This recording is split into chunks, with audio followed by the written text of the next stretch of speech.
Hello बच्चों, welcome to Archana online classes. आज के इस वीडियो में मैं आप लोगों को कक्षा 10वीं के प्रकाश परावर्तन और अपवर्तन का जो लेसन है उसे पढ़ाने वाली हूँ, और वो भी अच्छी तरह से मैं समझाने भी वाली हूँ और मैनी ट्रिक्स भी देने वाली हूँ। तो आप अगर मैट्रिक बोर्ड परीक्षा 2023 में अच्छे अंकों से पास करना चाहते हैं तो ये वीडियो ज़रूर देखें। ये आपके लिए बहुत उपयोगी होगा, क्योंकि इसमें से भी बहुत सारे क्वेश्चंस हैं जो लगातार पूछे जाते हैं, और मैं भी आप लोग को ऐसे क्वेश्चंस बताऊंगी जो कि आपके बोर्ड्स में आएंगे तो आएंगे। सो अगर आप अपने बोर्ड में नंबर इंक्रीज करना चाहते हैं, मार्क्स बढ़ाना चाहते हैं, तो हमारे वीडियो को अंत तक ज़रूर देखें और समझें और अपने बोर्ड में अच्छा परफॉर्मेंस करें।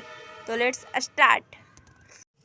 तो बच्चों देख सकते हैं हम लोग यहाँ पर कि पदार्थ जो है वो 3 प्रकार के होते हैं: पारदर्शी पदार्थ, अपारदर्शी पदार्थ और पारभासी पदार्थ। पारदर्शी पदार्थ को इंग्लिश में ट्रांसपेरेंट बॉडी कहते हैं, अपारदर्शी पदार्थ को ओपेक बॉडी और पारभासी पदार्थ को ट्रांसलूसेंट बॉडी। यहाँ पे हम लोग बॉडी शरीर नहीं होता है, यहाँ पे बॉडी पढ़ते हैं, पदार्थ होता है। तो पहला हमारा पारदर्शी पदार्थ, तो वैसा पदार्थ जिससे होकर प्रकाश आर पार हो जाते हैं। मतलब जैसा पदार्थ जिससे होकर प्रकाश आर पार हो जाता है वो रुकेगा नहीं, प्रकाश आर पार हो जाएगा, जिससे उसे पारदर्शी पदार्थ कहते हैं हम लोग। जैसे हमारा होगा कांच, पानी, हवा। कांच से भी देखते हैं प्रकाश जो आर पार हो जाता है, पानी से भी और हवा से भी। नेक्स्ट हमारा अपारदर्शी पदार्थ, ये वैसा पदार्थ होता है जिससे होकर प्रकाश आर पार नहीं होता है। जैसे हम लोग एग्जाम्पल ले सकते हैं पत्थर, ईंट और भी कुछ ऐसा वस्तु जिससे होकर जो प्रकाश आर पार नहीं हो, जो कि जैसे हम लोग कुछ भी ले सकते हैं, जैसे कोई पेड़ का तना ही हो गया, ऐसा वगैरह।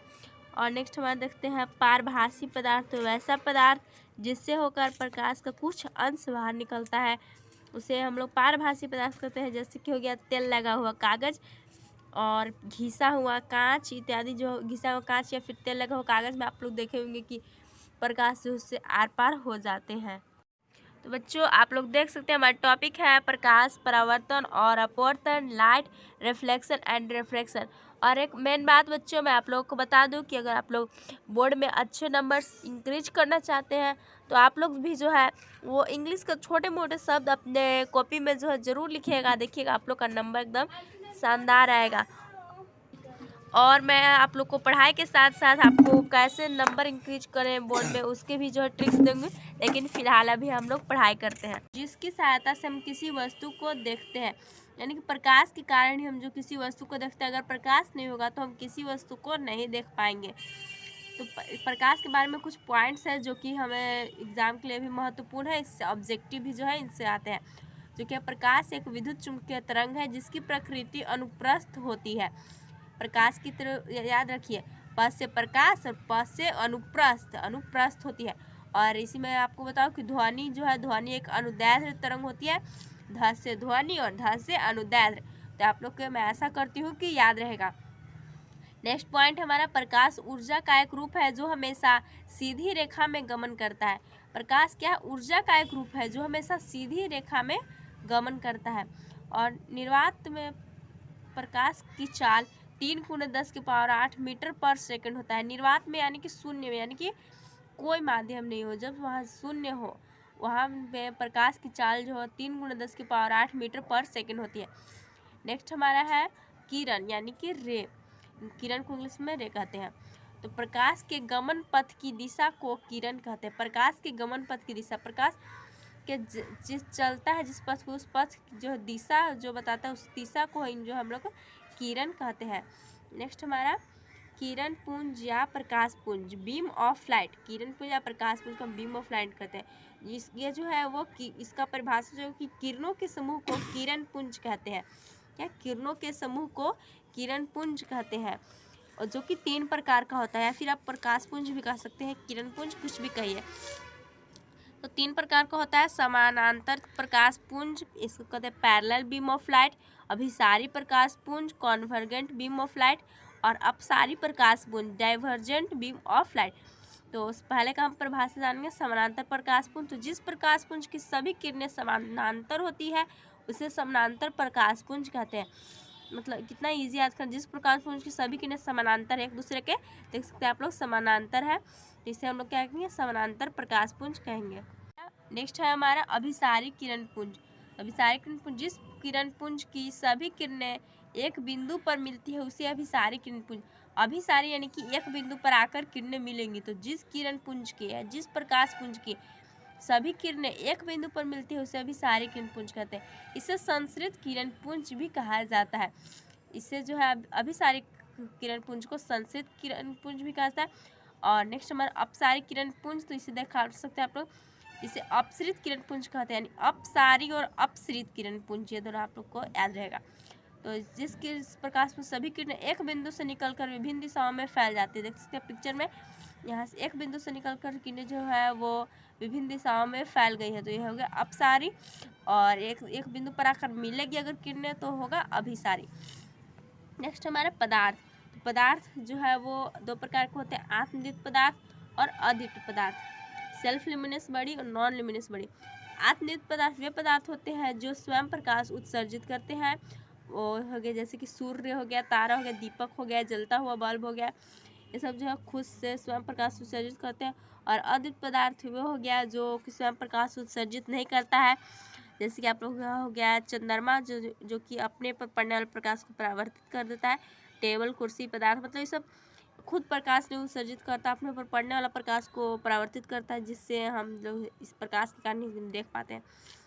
छाया, छाया यानी कि शैडो, शैडो या फिर इसका परिभाषा हो जाएगा कि प्रकाश के गमन पथ पर जब अपारदर्शी वस्तु रख दी जाती है तो प्रकाश जो होता है वो उस अपारदर्शी वस्तु को पार नहीं कर पाता है, इसलिए वहाँ अंधेरा क्षेत्र बन जाता है, जिसे छाया कहते हैं। जैसे कि हम मान लिए कि इधर से जो है वो सनलाइट आ रही है, प्रकाश आ रही है, और यहाँ पर हमने किसी प्रकार की वस्तु रख दिया, तो क्या होता है कि प्रकाश उस अपारदर्शी वस्तु को पार नहीं कर पाता है, इसलिए जो है इसके पीछे एक अंधेरा क्षेत्र बन जाता है, तो इसका हम कहते हैं इस वस्तु का यह छाया है, शैडो।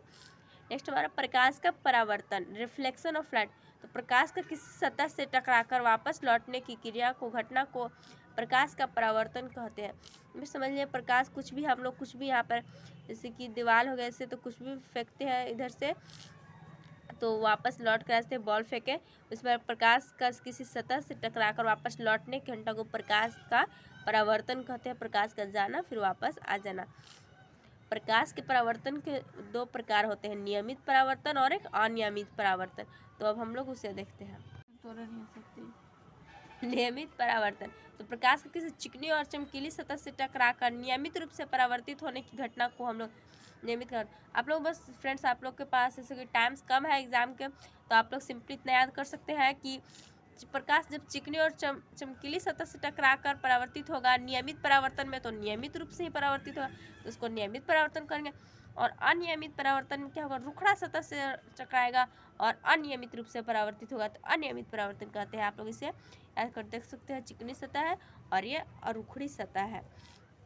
नेक्स्ट है परावर्तक सतह। तो प्रकाश जिस सतह से टकराकर लौटता है उसे परावर्तक सतह हो गया। तो प्रकाश इस सतह से टकराकर लौट रहा, तो ये क्या हो गया, ये परावर्तक सतह हो गया, परावर्तित करवाने वाला सतह हो गया।